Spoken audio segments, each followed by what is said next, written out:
Welcome back to Space Cadets. We are joined by our friend Pappin. Let's see, do a little intro. Hi, everybody. My name's Stephen Pappin. I am half of the stream duo of Gamer Not Gamer over at twitch.tv/gamer_not-gamer, where I take my friend Corey through old retro games that I love. And I'm here today to speak with these lovely people. That was so perfect. So Pappin works with us in the warehouse up at Space Cadets that we all work at. That's another thing that I do, yes. Yeah. I think he works a little bit more with Shanice than he does with us because we spend a lot of time up front. On Tuesdays, I'm in the back, but I just know that it's always chaos when we all work together. Yeah. A little bit chaos. Yeah, for better or for worse. It's like a whirlwind of emotion, and then the work's done. We always have to spill the tea first, which is usually comic book tea. Usually. Sometimes it's video game and movie tea. It's true. Sometimes it's literally tea. Oh, yeah. If I have one and I knock it over, then that's very literal tea spillage. Yep. Okay, so since Pappin is really into gaming stuff, well, we all are really because we talk about it all the time. We kind of want to do a sort of a deeper dive into what is our favorite comic book video games. Shanice, do you want to go first? This one is technically cheating because it's a tie-in to a movie that is based off a comic series, which is Spider-Man 2 for the PS2.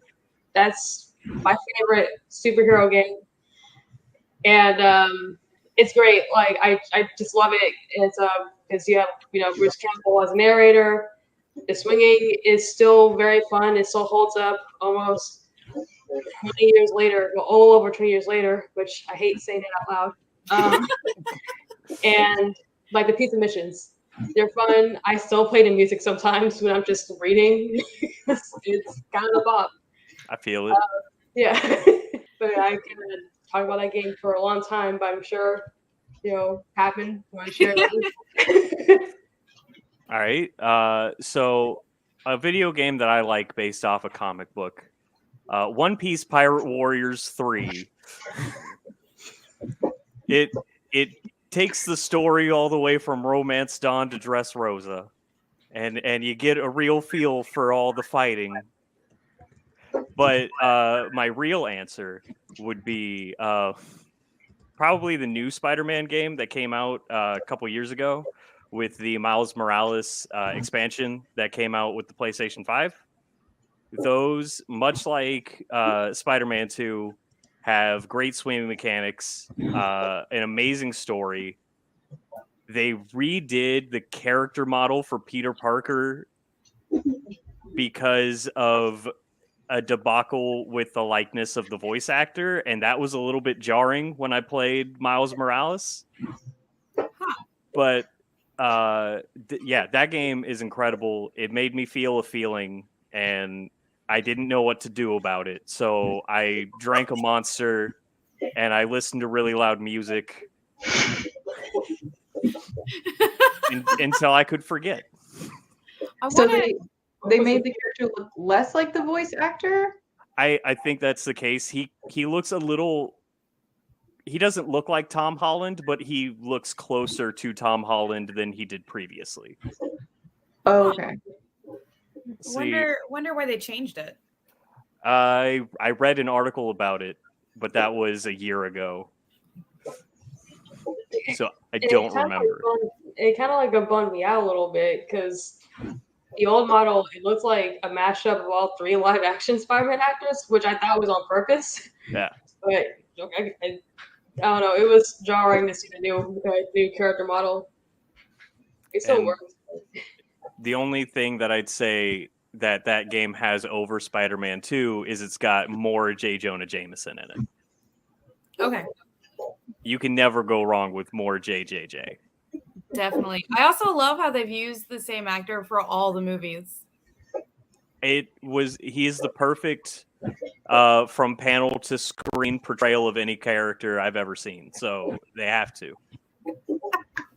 I think he's probably the one they need to start working on the whole, where like they use AI, if he ever dies, I'm saying if, like he could possibly be immortal, but like I think that's the one actor they need to just really focus on, like make it so they can just put him in movies as AI so he can just always be like JJJ, like he can just always be that character. Yeah, just do a Stepford Wives where you make him record every single word. Yes.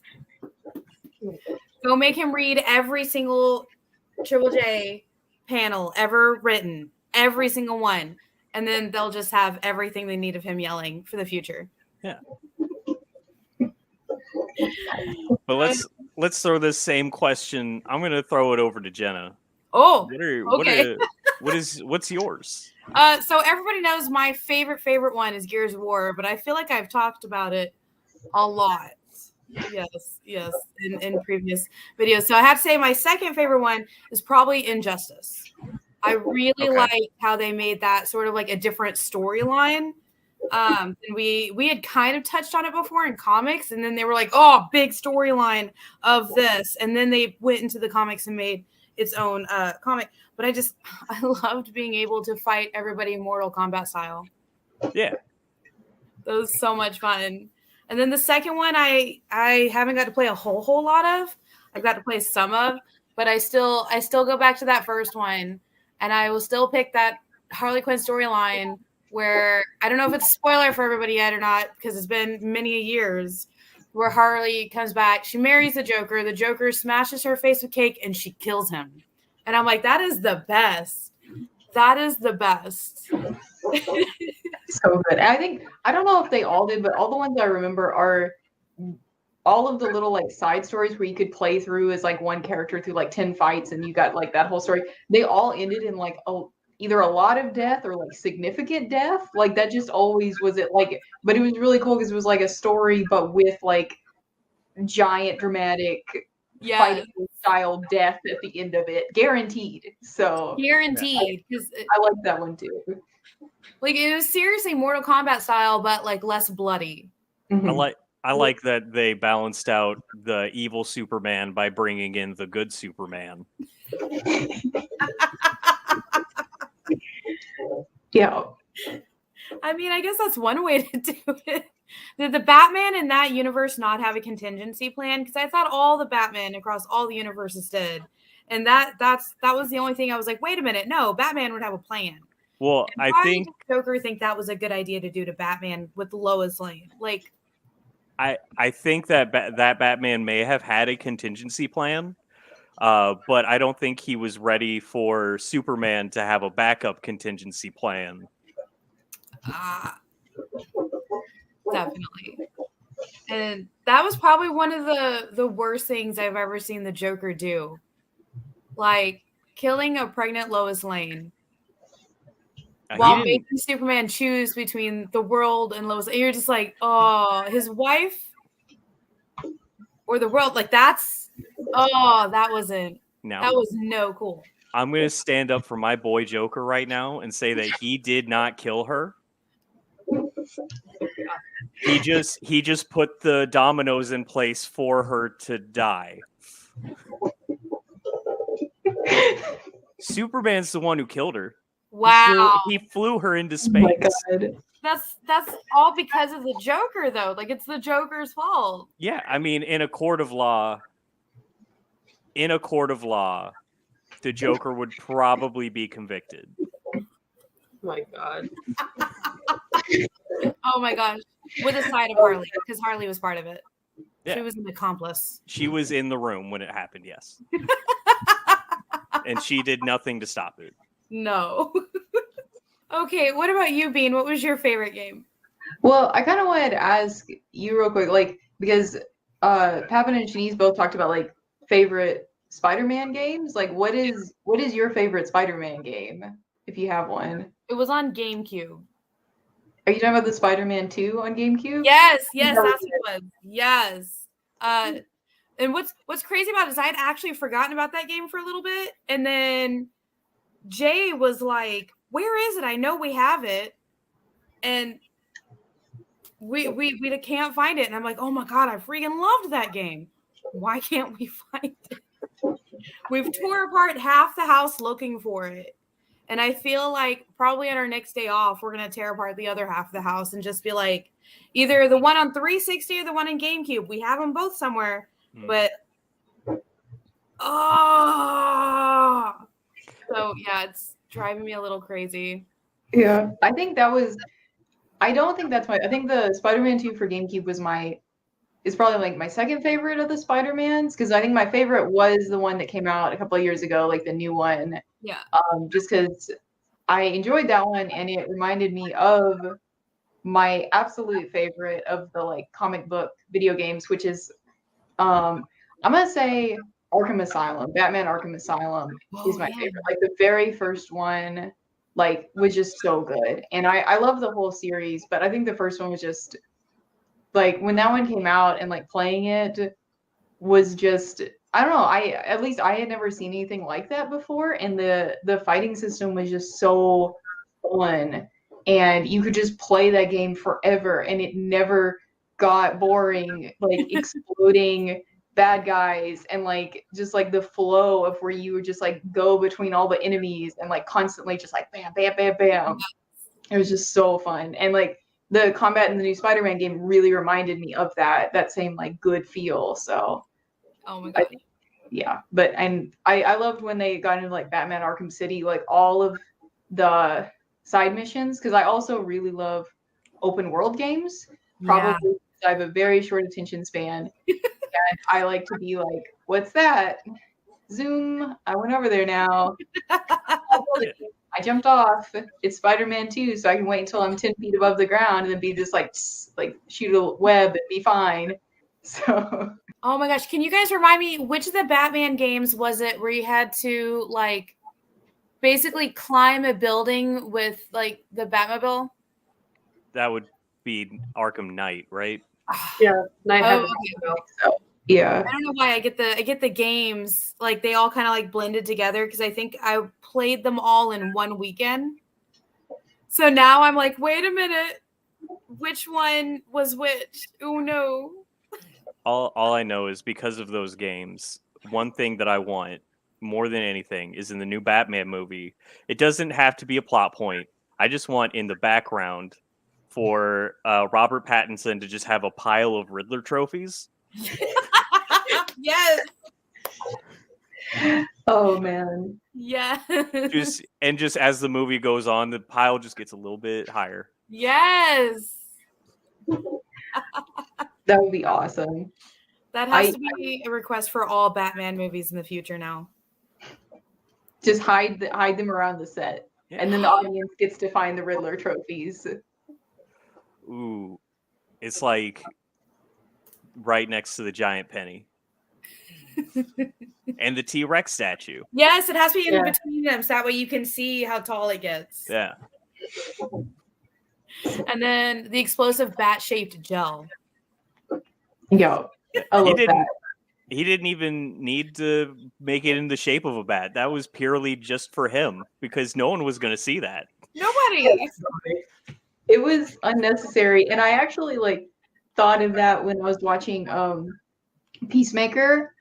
And this isn't a spoiler or anything. I think it happens like episode 3 or something where he's upset that the gun they give him doesn't have his logo on it. And then he's trying to draw it. And I'm like, dang, Batman is like an artist. He can. Yes. What was Batman thinking? It was for the like forensic people. They were going to put it together and see that once all the stones were together, it was the bat symbol that stained it. Like, what was the point? No, it's just something that he does because he likes it. Oh, look at the pretty bat. Blow it up. It's a craft.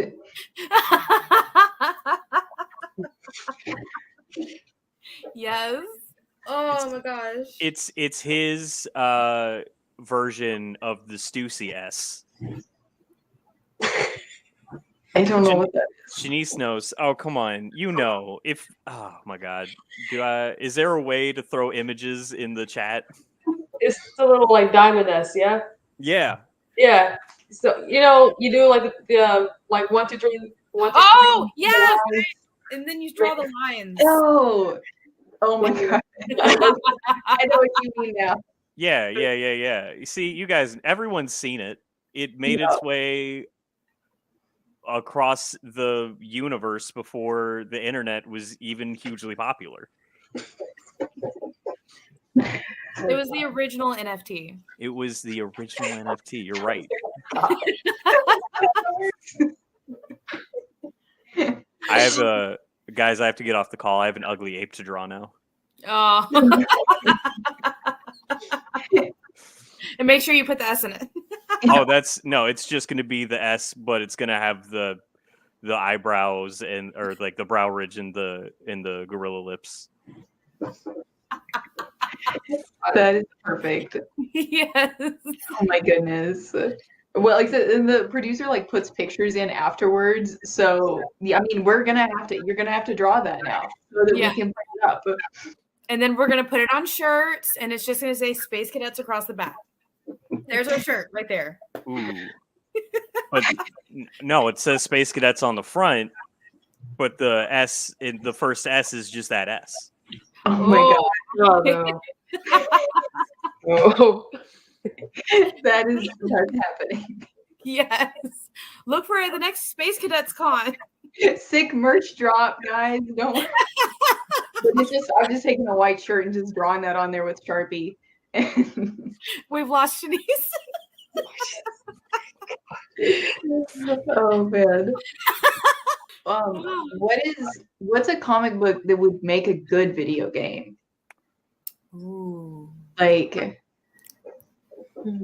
I've thrown this question out with no answer myself. So I think I know. Pretty much every comic that I like has a video game. So that's a hard question. I know the perfect answer. Are you gonna say Xenoscope? No. Close. I was gonna say Hack Slash. With like every it could be where it has to have Cassie and she has to hunt down, like you have the little clues and riddles everywhere that you have to hunt down to figure out who is the next slasher you need to hunt down, and then the big boss fights would be fighting the slashers. That would be awesome. Yes, and throughout each one you can unlock a piece of clothing, and it gets smaller. With each upgrade of your clothing, it just gets smaller, just like in the book. Does her clothes shrink? Yes. Oh no. Because she's just a teenager who's just living on the road and was never taught all this stuff. She washes her clothes and they keep shrinking, and she's like, "Why are my clothes shrinking?" Yes, I need that to be like in the game.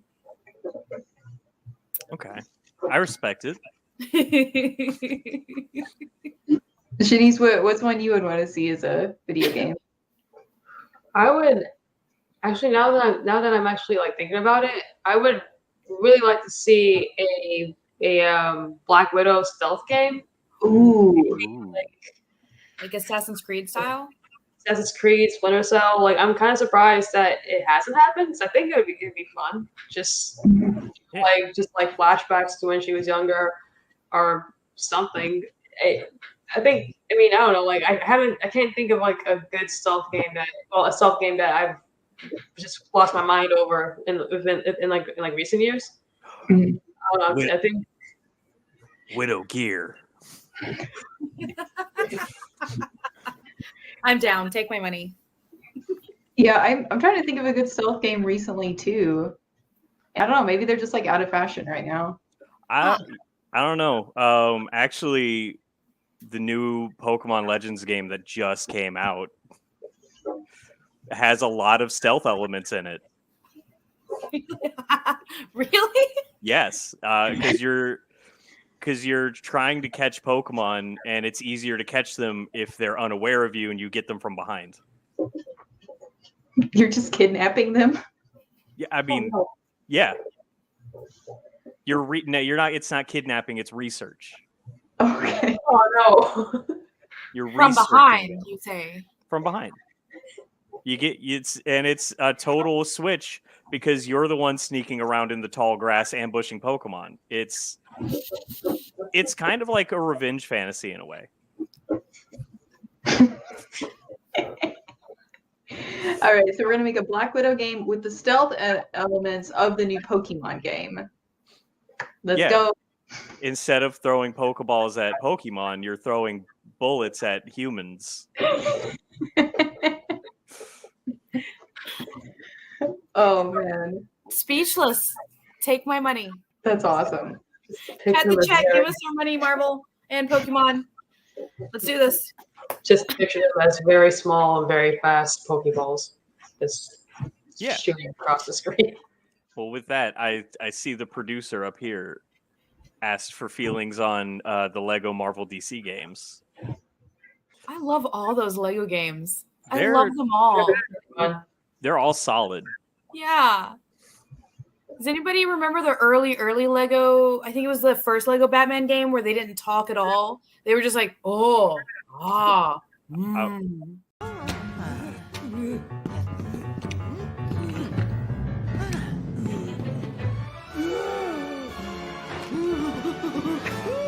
I mean, I remember Lego Star Wars it was for the original trilogy. It's the scene where Darth Vader is revealing that he's Luke's father. Spoilers for Star Wars. And he just pulls out a picture of him as Anakin with Padme, points at it. Yeah. And then Luke just like falls off the thing. I do remember that. That was great. Yeah. Yeah, I've never played any of them, like at Oh my all. goodness. I have all of them. I think I still have all of them. You're in for a treat. I can't wait. Nice. It's gonna be in the Indiana Jones games. Like, oh Yeah. my gosh. They're all solid games. They actually have pretty good storylines to them too. And over time, they just kept getting better. And I think the last one that I got was the Lego Supervillains, where you get to customize your own supervillain. He doesn't talk or anything. And then as it goes through, you're working with all of the other DC supervillains and the heroes. And then at the end of it, you get to choose which one are you. That's awesome. I had no clue that existed. I think Galactus shows up at one point. Because like it's literally every bad guy in DC and every good guy in DC because they have over like 260 characters in it. Not Galactus. Who is the world eater in DC? I'm sorry.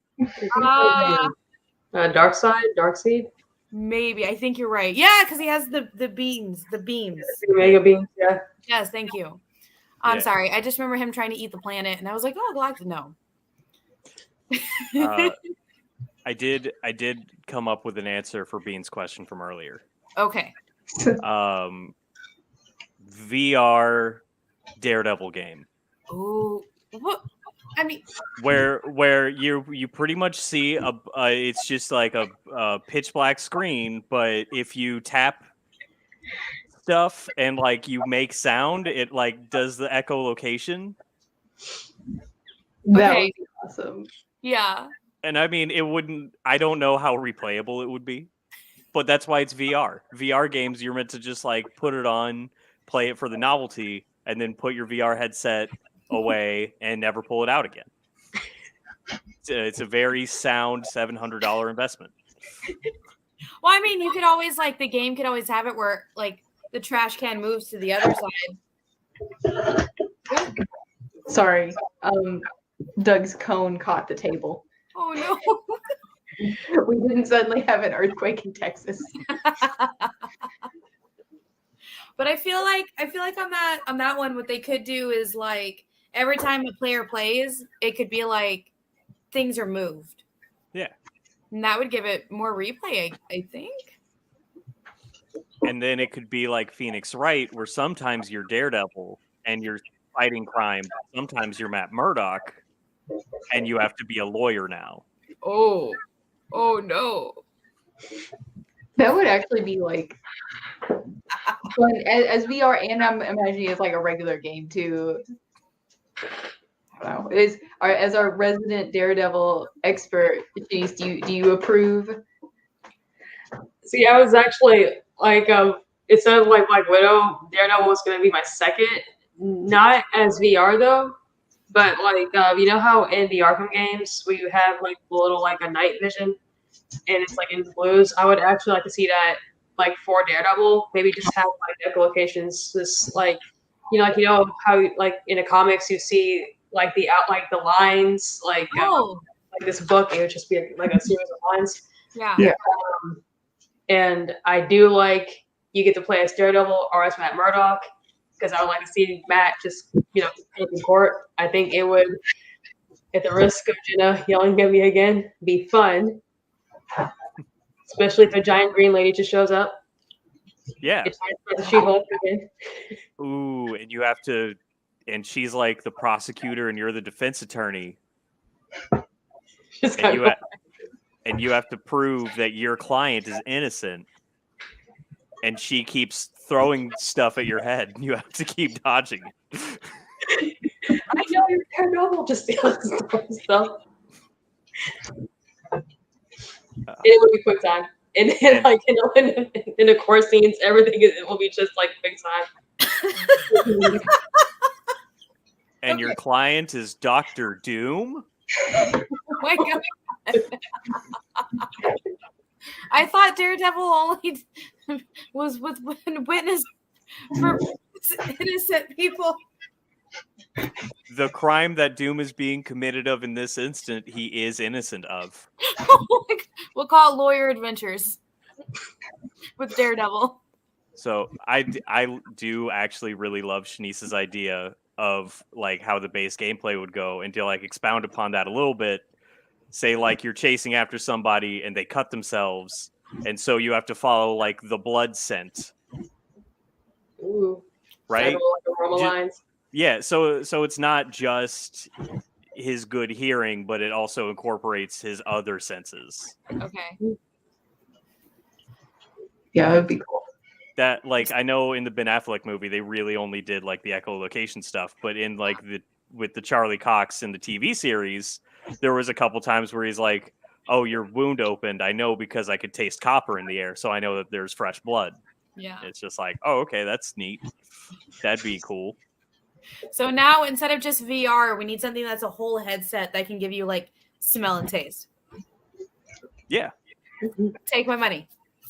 I don't know if you guys have played Horizon Zero Dawn. That one. Well, not yet. I haven't yet. Oh, it has that like it has where it like smell like it like can like identify like smell, and like there's like a little like sense trail. So it's out there already. Like we could can easily be incorporated. They did that in Legend of Zelda Twilight Princess also when you're in wolf form. So there's precedent. Okay.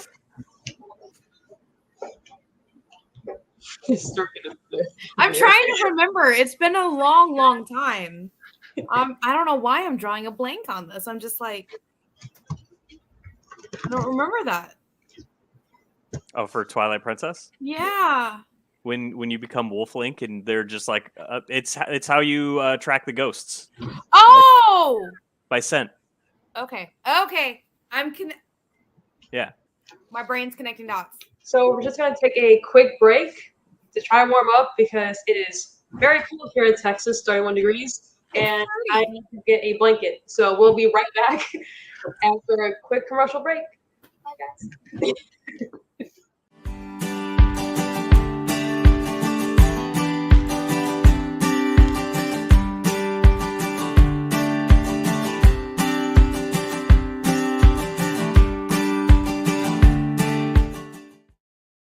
Imagine being at a convention and going to an interview panel that's just for you. No bustling crowds, no hours-long lines, just you, the moderator, and your favorite comic book creators. Well, this is pretty much that. Miss Jen sits down every week with 2 comic book creators for a live stream interview about their latest work, and you can ask them whatever you want.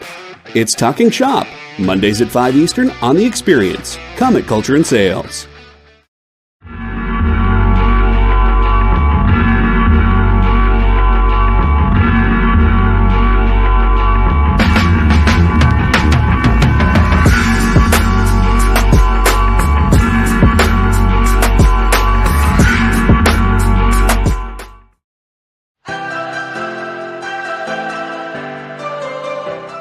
This is The Experience.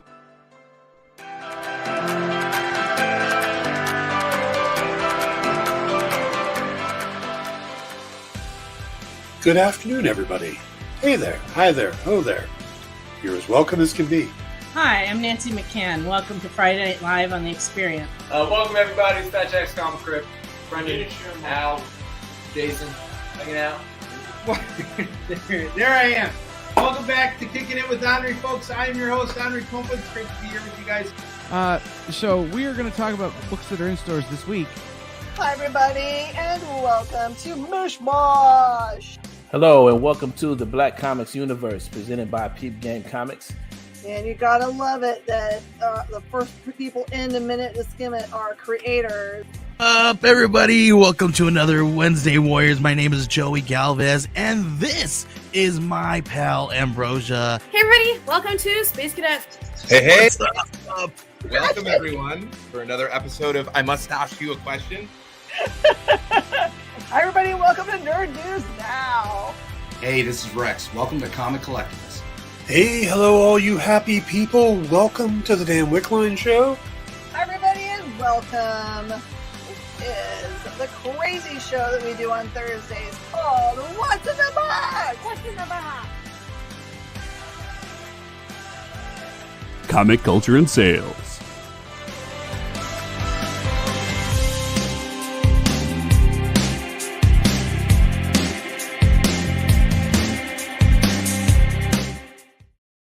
And welcome back, everybody, to Space Cadets and our friend Papin, who's a honorary cadet tonight.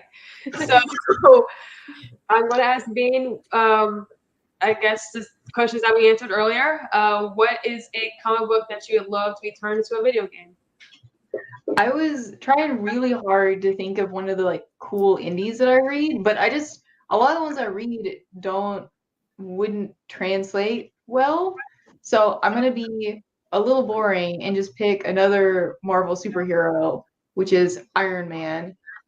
Just like a big, epic, flying around, blast and stuff, like Iron Man game. And I know that probably won't get made because they already have all of the Spider-Man games and everything where it's that's its thing. And I feel like people would complain and be like, it's the same thing, but with Iron Man. But I counter that argument with Iron Man is cool. I don't know if you've played it, but there actually is an Iron Man game somewhat like that. Yeah. Except it isn't good. Because it came out around the time of the first Iron Man movie, and they were just like, throw a game out. We don't care about this universe. It's not going to be a huge thing that's going to take a decade. Remember when they used to do movies and games together and they weren't terrible? No, they've always been terrible. Yeah. Spider-Man 2? Spider-Man 2 is the exception that proves the rule. But that one was fun because of all the random side stuff. Yeah. Yeah. It didn't railroad you. You just got to run around and deliver pizza. You got to go up to Emily Deschanel and say pizza time.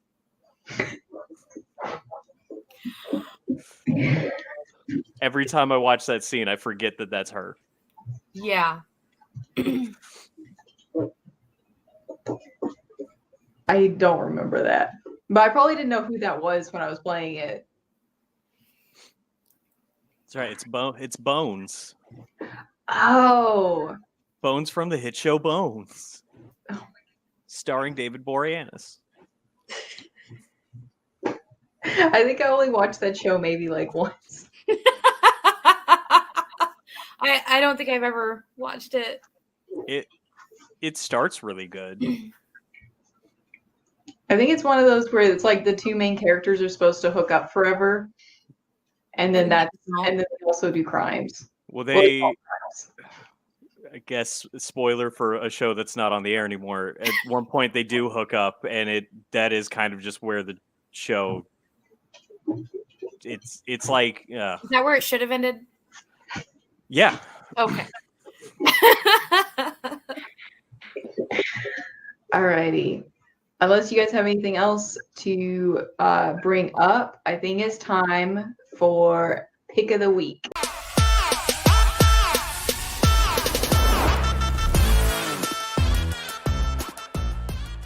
Pick of the Week. Woo! All right, so this was my week to pick, which I have been plotting and may or may not have specifically planned it for when Papin was going to be on. So he also had to read the book for my great evil plan. Doc Ock. That's who you work for. We all know this. Yeah. My evil henchman plans. But, so I picked Die, and I think, did you guys all get a chance? Yes. I think I noticed I got down to like the last few pages. I don't think you got to completely finish it, but I think did both I have it right here. Did both of you guys get to read like the whole trade? Yeah. Yeah. I read almost all of it. Yes. You're very close to the end. I think you're like 3 pages from the end. I'm only like a couple pages, but I had to go to work, so I had to work. I had to go open the store, so I was like, yeah. Yeah. I had to put it down. Okay. But what did you guys think? I liked it. I really, really liked it. In fact, I think when I was at work, I ordered the other 3 trades because our store didn't have them, and I was very upset about that. So I ordered them. Yeah, I was upset to see that we only had volumes 1 and 3. That's what it was, yeah. I was kind of concerned when I recommended it because I do, especially since I work in the front, and then people will ask me for recommendations, and since it's probably one of my favorite books of all time, I do sell them more frequently than they usually would organically be sold off the shelf. So honestly, I was like, oh, I hope we have some right now. So yeah, I'm excited for you guys because I actually realized that one of my favorite scenes is not in this book. I thought it was, but I guess it's in the second volume. So we have to wait till they come in now. I am really sad. But it's actually the you get to find out the origin of the Grief Knight's sword. And I think the Grief Knight is probably my favorite character out of there. So did you guys have like a favorite character you really liked? I really liked the kind of like the one with the suit, the cyborg type one. Oh yeah, Neo. Neo, thank you. She has to keep like feeding it gold and stuff. Yes, with the puppy. Poor puppy. Oh, I think Shanice should talk about it before the puppy anymore affects me. I really like what's her name? Isabel. Yeah. It's her, I guess, like her power, like in the game, is really really cool, and I'll explain that just a little bit more later. But yeah, I mean, all the characters, I really like them. Even one of them who's a jerk, but he's an entertaining jerk. But yeah, I know, like we'll talk more about it. But Papin. I think I agree with you, Shanice. Isabel has, in my opinion, the coolest. at least like definitely coolest conceptually with what it is she's doing, and I'm being vague about it because you were being vague about it, but we are going to get into it later. It's kind of a fog of words. But I liked all of them except for the guy who was a jerk. I'm not 100% sure what his thing is. Yeah. Like at one point, one of the characters in the book brings up that he's got luck, and that's neat, but that doesn't mean anything. Hey, luck is a superpower. Just ask Domino. I mean, yeah, but I guess it's just in this volume we don't really see him do anything, so that's why I'm not really understanding what it is he can do. Yeah, you definitely like get more about him and about his powers like later on. Okay. And it's sort of like I believe you get like an origin story too on like because they actually like for some reason like even though like their powers are all just kind of like given to them, it's pretty cool because it actually has like full like fleshed out like origin stories for them too that you like come across as you read the rest of them. That's good because my real only complaint about this book is that it just kind of throws you into the world with characters who have been in the world and know the world. Yeah. So they don't really explain the world. Yeah.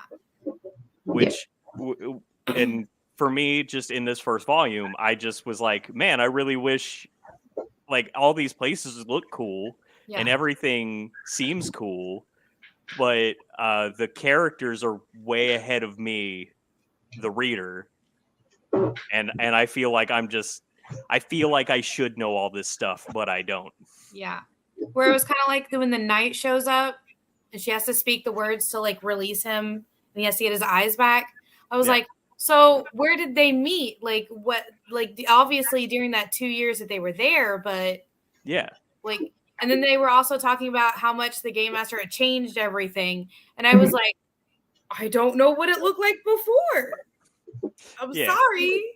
So I thought a flashback was going to happen or something. Yeah. I am hoping that in later volumes they do explore more of that. And from what you're saying, it sounds like they do. So that's good. Yeah. Yeah, I was gonna say like that is something about the series that I actually do like because as a reader you're going into it completely blind. You know something.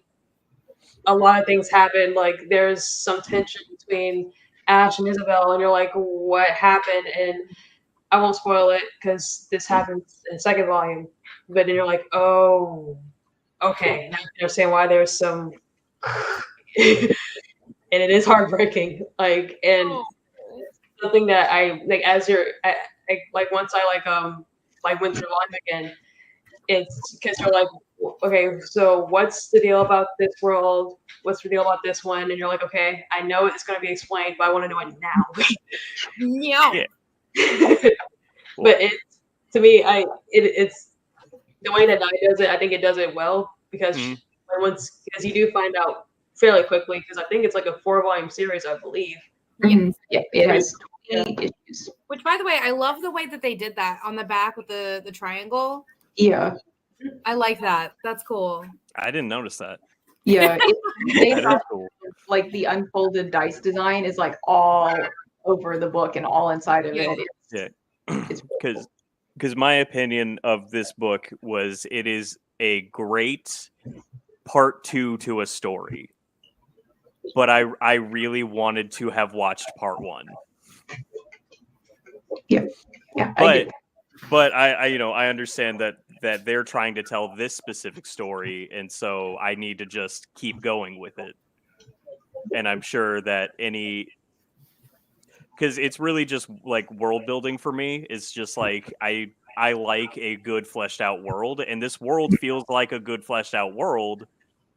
I just don't know anything about it, and I want to know more, which it in a way is a good thing because it's like, wow, this is all really cool. Tell me about it.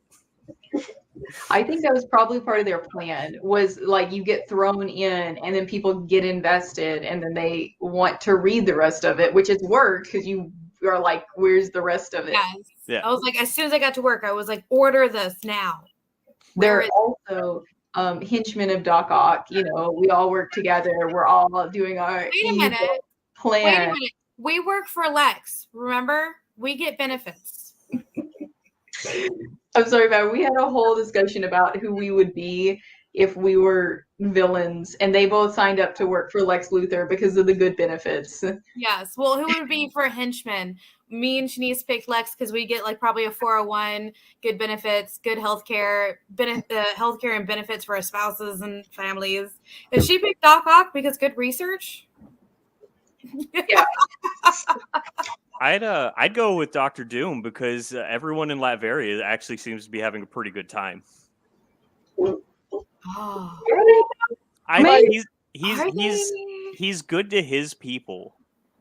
He's just not good to anybody else. We always get stories told from people outside of Latveria's perspective. Yeah. I want to read a story of the day-to-day of people who are just like, Dr. Doom's great. Dude, I love that guy. He brought so much income into the country. Oh my goodness. So, Papin, I think we heard a little earlier that you have a question for us from Di. So, I do. Please blow our minds. So, at the beginning of this game, or at the beginning of this book, before the characters start playing the game, they choose their classes. But it's not like a typical RPG where you open a book and you have set parameters.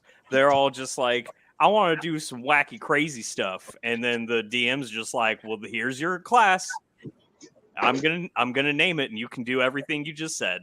And so I was wondering, if you guys had to choose a class like that, what would you choose and what would you call it? To start, to give you an example, normally when I play RPGs, video games mostly, but it does happen in a lot of tabletop games because there's so much time between sessions sometimes that I just forget what items I have. So it'd be a character who would hoard items, and like in video games I don't use them because I'll need them later. And then the end credits hit. You know how it goes. Yeah. So my class would hoard items, and my character, you know, her stats would boost based off of like what items she has and their value. And my class would be Material Girl. Oh my God. That's incredible. I love that. I see you were talking about it, and I was imagining just like a guy with like a huge backpack. Yeah. But that's totally different then. Like Material Girl is not man with backpack. No, it's a clutch of holding. A clutch? Yeah, it's a clutch purse Yes, of holding. I need to see it. Just a little purse. Oh You my open it all TARDIS style, and you can reach in and grab anything you want. Kind of like the bag that in Archie and Armstrong. No, yes. Archer and Armstrong. Archer. Why am I thinking Archie? They sound similar. They do. They're both cute boys. I remember Armstrong a lot because he has the bag. It has the vault of spirits in it. And once a year they go in there and they open the vault and they drink all the spirits in there. Yeah. And that's what I want in my life now. So it's established I'm a Material Girl. I want the clutch from the Material Girl. Got it. What You about have to pick a different one, Jenna. You can't just steal his. No, just the clutch. I don't want anything else. I just want to steal his clutch so I can jump in there and find the vault of spirits so I can drink all the like ancient booze. Yeah. You guys can join me too. Oh gosh. Shanice, are you ready to go? I gotta think about this because I haven't won this already. Too much perfection. I have an idea for one. It's not like exciting, but I think that it's kind of because the one guy, it's called The Fool, which is the one that like nobody likes right now because it's volume 1. But he so it kind of like made me think of like tarot, like cards and everything, because I'm pretty sure that's like where they got the idea from. And I think that like this is kind of out there, but I was thinking of like another tarot card to like base it off of that, and I think I would choose death. And so, which sounds like really metal, so that would be cool because then it could be like a goth character, but in the tarot, death doesn't actually mean literally death. There's a different card for that, and death just means change. So it would just be like a thing of, I don't know if it would be like a character with like the power to basically like speed up, like move objects like forward or backwards in like their time, like basically like forcing them to go through change, which would also be pretty metal because then you could just reduce things to like dust. Yeah. But also, I think it would fit in with the world because that just sounds like it would end up being really, really sad, and every die is super sad. And so that's mine. It would be called Death. Okay. So I will own up to the fact that I am in no way creative enough to think of like a whole new class, at least not right now. So I'm just gonna rip this one right from the book. Like I like the Godbinder thing is really cool. I even love like a little I guess catch to it. It's like, hey, you are going to owe these gods later, or you need to grant them a favor at some point. But the fact that you could just like insta god somebody like, hey, so we need help. I need God of woe, somebody help us out. Yeah. I always thought that that was just really cool. Like even like rereading the book, I'm like, man, this still is. I would love to do this in a game. Yeah. So I can't think of like a new one right now, so I'm just gonna figure out that.